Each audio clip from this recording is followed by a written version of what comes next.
Anw gyfeillion, dyma fi unwaith yn rhagor yn eich cyfarch chi trwy'r cyfrwng hwn.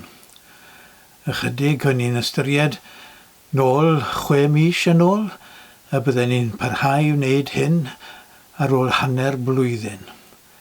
Ac mae'n ddigon posib y byddai yn gorfod gwneud hyn am fisoedd eto, falle hyd yn oed am 6 mis unwaith eto.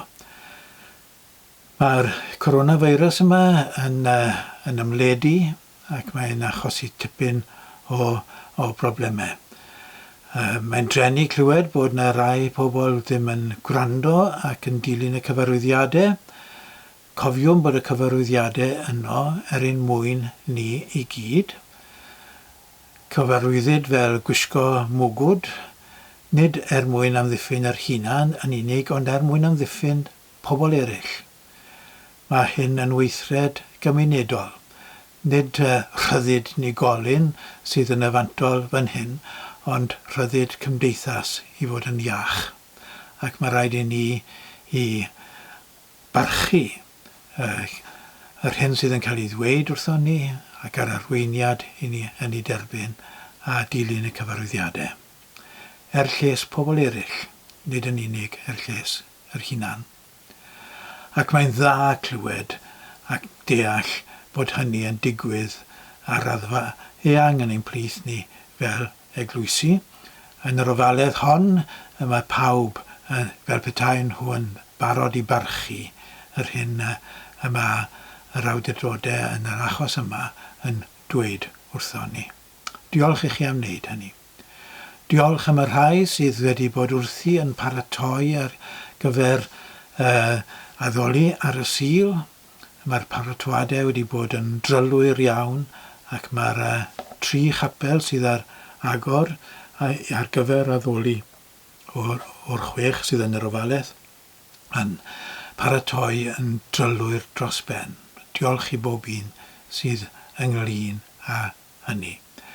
Os ydych chi sydd yn heb fod mewn addoliad eto yn teimlo y garech i ddod, mae yna groeso wrth gwrs i chi i wneud hynny.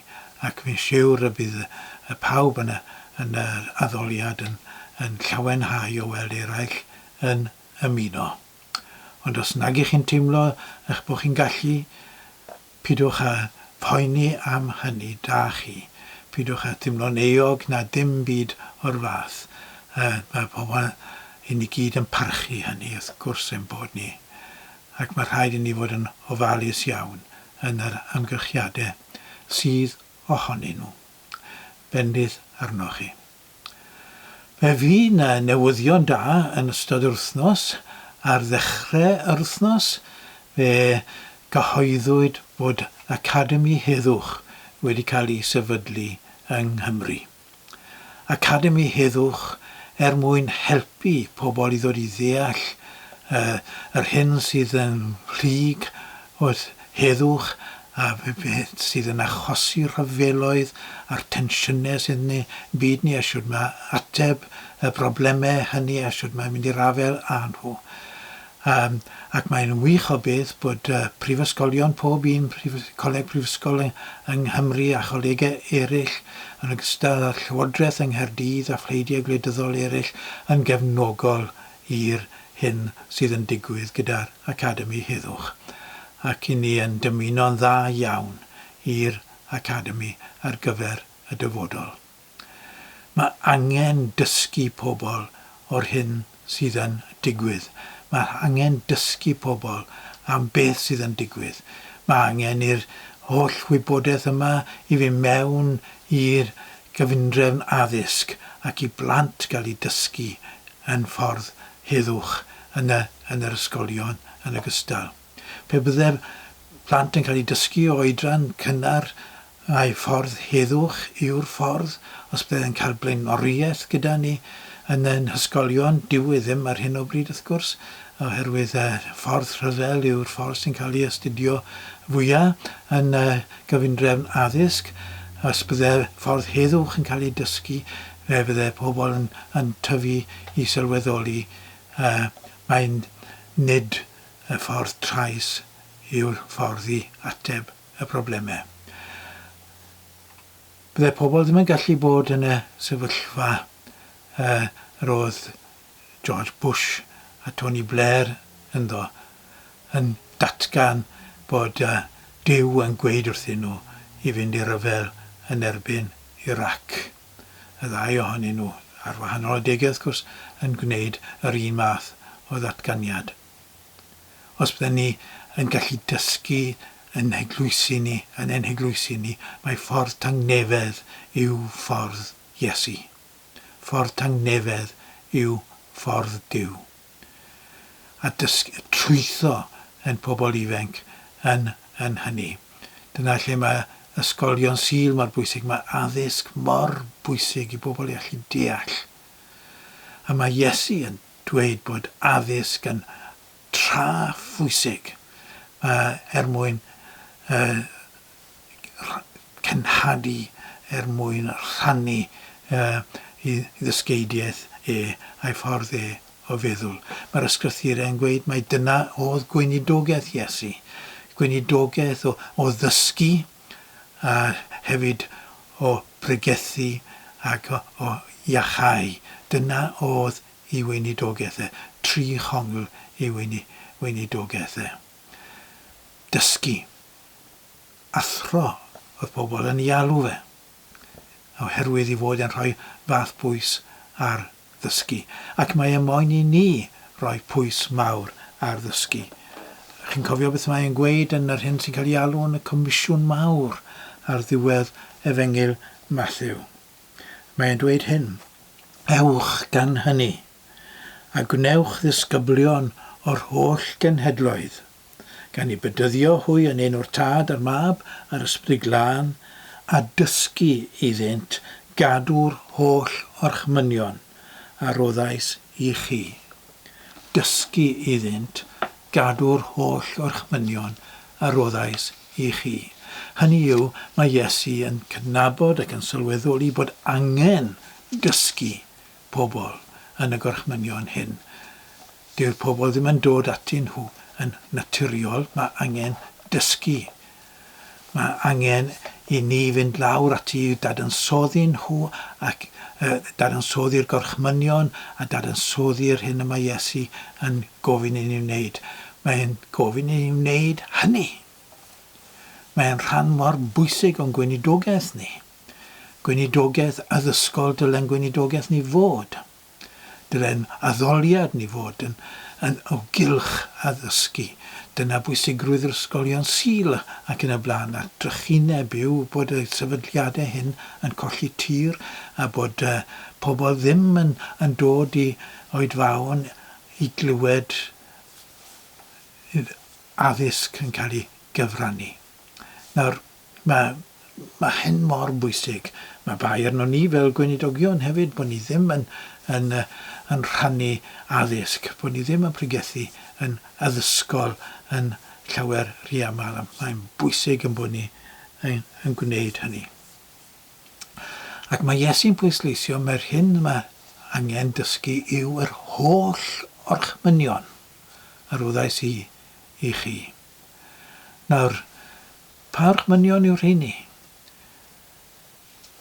Mae e'n dweud fod ganddo fe un gorchymyn newydd.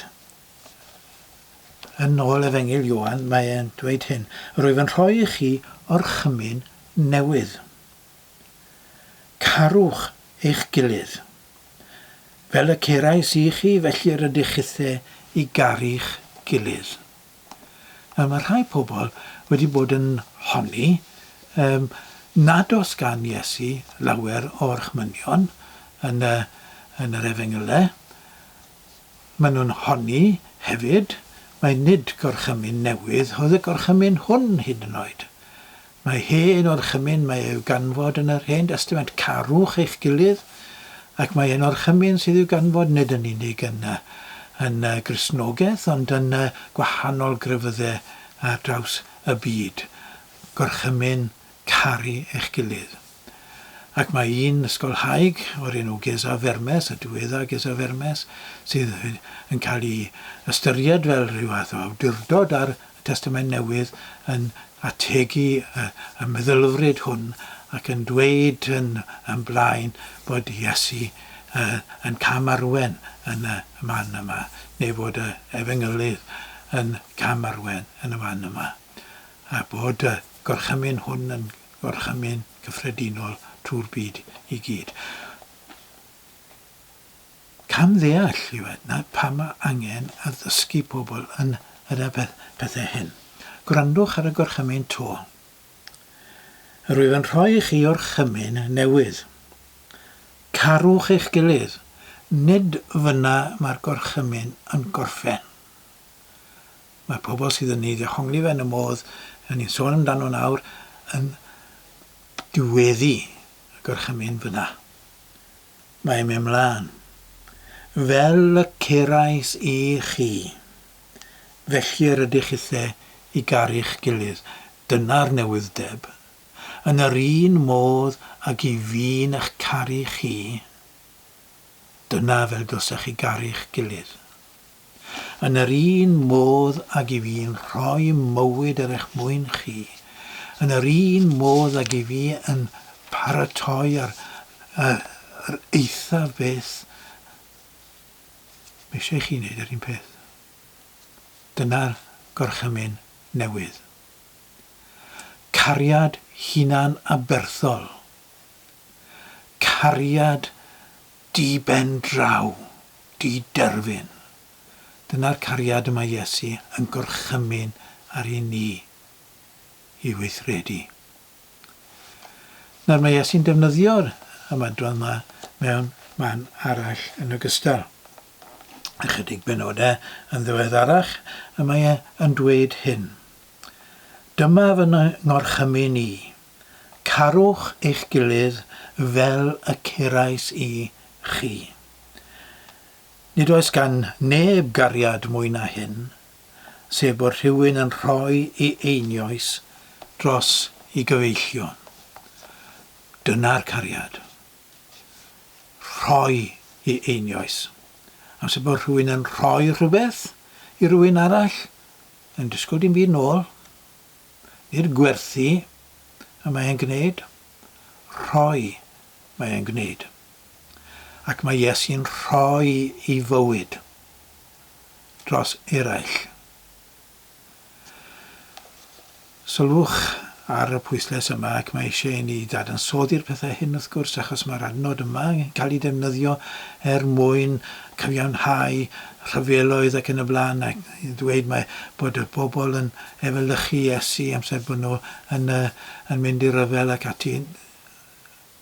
Bod parch aruthrol gyda fi at y bobl yma sydd wedi dioddef oherwydd eu bod nhw wedi mynd i rhyfel ac yn y blaen, i fi'n heddychwr oherwydd bod fi ddim yn dymuno'r sefyllfa yna i godi. Fi ddim yn dymuno gweld pobl yn gorfod mynd i sefyllfaoedd fel ni. Fi'n parchu'n aruthrol dewrder nhw, fi'n parchu'n aruthrol i hymroddiad nhw ac yn y blaen. Ond fi'n anghytuno'n llwyr ar ffaith i bod nhw'n gorfod gwneud hynny.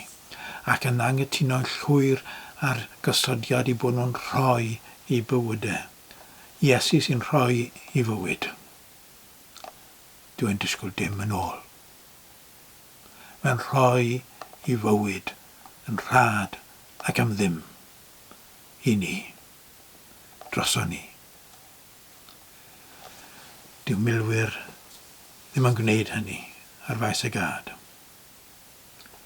Gwerthu bywydau mae milwyr yn gwneud, ac maen nhw'n cael ei hyfforddi i wneud. Rhoi i fywyd. Ac mae y defnydd yma o iaith grefydd mwyn cyfiawnhau y pethau milwrol yma yn hynod iawn o drist, bod pobl yn derbyn yr iaith hynny. Sôn am yr aberth, bod y bechgyn yma, a bechgyn nhw gan fwyaf, mae merched nawr wrth gwrs yn gwneud yr un modd, bod y bobl yma yn aberthu ei hunain. Nagyn, cael eu haberthu maen nhw. oherwydd y bobl sydd mewn awdurdod, y grymus, y cyfoethog, rhai sydd yn rheoli ein gwledydd ni, rheini sydd yn gwneud y penderfyniadau yma, a rheini sydd yn dweud wrth y bobl yma i fynd i'r sefyllfaoedd ofnadw yma ac i ladd pobl eraill neu gael eu lladd eu hunain. Cael eu haberthu maen nhw. Ath Iesu yn wirfoddol. Bu farw yn wirfoddol. Faint o rai sydd wedi cael eu lladd mewn rhyfeloedd sydd wedi gwneud hynny yn wirfoddol, sydd wedi marw yn wirfoddol. Sydd wedi mynd yn y gobeith y bydden nhw'n cael eu lladd. Mae Iesu yn mynd i sefyllfa enbyd o dreisgar gyda'r holl rymoedd y bobl yma yn ei erbyn e.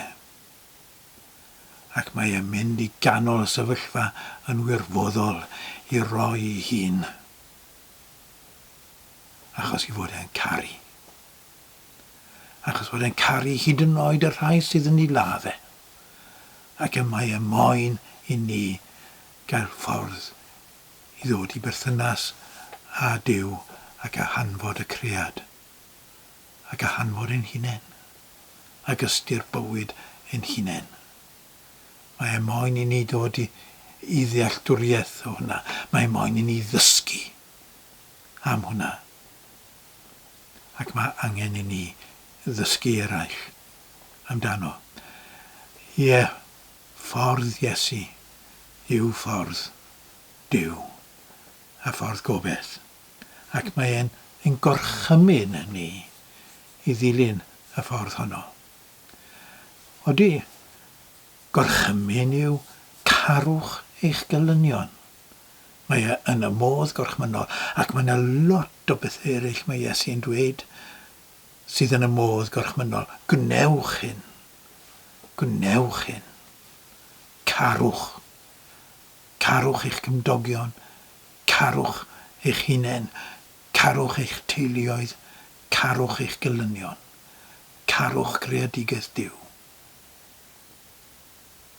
Caru. Gorchymyn yw e. Gawn ni gydweddio. Helpa ni allu caru. Helpa ni allu dilyn dy ffordd di. Helpa ni allu i fyddhau i gorchmynion di. Yn Iesu ein arglwydd. Helpa ni yn enw Iesu. Amen.